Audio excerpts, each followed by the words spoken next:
Es jums parādīšu, kāda šobrīd ir top 3 labākā izvēle pērkot tieši Philips Sonicare elektriskās zobirs. Tātad pašā vienkāršākajā līmenī, ja jūs interesē tikai un vienīgi kārtīgi iztīrīt zobus, jums nevajag tur papildus fīšas, aksesuārs un citas lietas, ko visticamāk neizmantosiet, tad tie modeļi, uz ko jums jāskatās, ir vai nu 1100 vai 2100 uz šo brīdi. Viņam starpība pie mums vismaz ir tikai 1 eiro. Abiem diviem vienkārši viena poga, viens tīrīšanas režīms, ieslēgt, izslēgt, tīram un viss starpība tāda, ka šim ir tāds savs, es pat nezinu, kā viņu nosaukt, bet tāds 2 adatu lādētājs, kas ir unikāls šai birstei, nevienai citai birstei šāda lādētāja nav. Tad šai birstei jau ir standarta tieši tāds pats kā visām pārējām Philips Sonicare zobbirstēm, tāda plasmas bāzīte, uz kā viņš vienkārši uzspraužās virsū, bet abas divas birstes izcīrīs vienlīdz labi.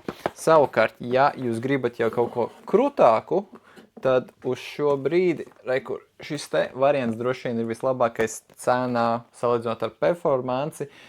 Philips Sonicare 7100 sērija, un pie mums viņa pieejama šādā melnā krāsā, ir pieejama arī baltā krāsā, tad šeit jau ir vairāk tīrīšanas režīmi, var regulēt intensitāti 3 līmeņos katram no režīmiem, ir ceļojuma futlārs, caur kuru šo birstu var arī uzlādēt, ceļojuma futlārim jau iekšā ir iestrādāts parastais USB-A tipa kabelis, un ir, protams, arī atsevišķs lādētājs, tāds pats kā pārējām Philips Sonicare zobbirstēm, ir iekšā iekļaut jau arī viena maiņas galviņa, kas ir jaunākā ar silikonu, un šeit iekšā ir arī spiediena sensors, pēc tam viņam arī ir apakšā jau lampiņa, ka paziņos, ja pārāk spēcīgi beržot zobus, un ja vēlties, arī nav obligāti nepieciešama, bet ir telefona aplikācija, caur kuru tad tur var arī skatīties un sekot līdz, cik labi vai slikti tīram zobus.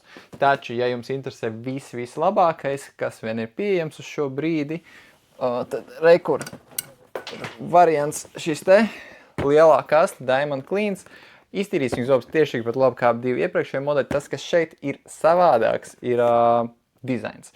Ja visi pārējie Philips Sonicare lādējas tādas stacijas plasmas, kā viņi uzsprauž virsū, tad šeit viņi lādējas šādā te skaistā stikla glāzē, smuki izskatās. Tāpatās, ja pārējiem ceļojuma futlāri vienkārši no plasmas, tad šeit šis ceļojuma futlārs ir pārklāts ar tādu audumu, kas līdzīgs tā kā ādai.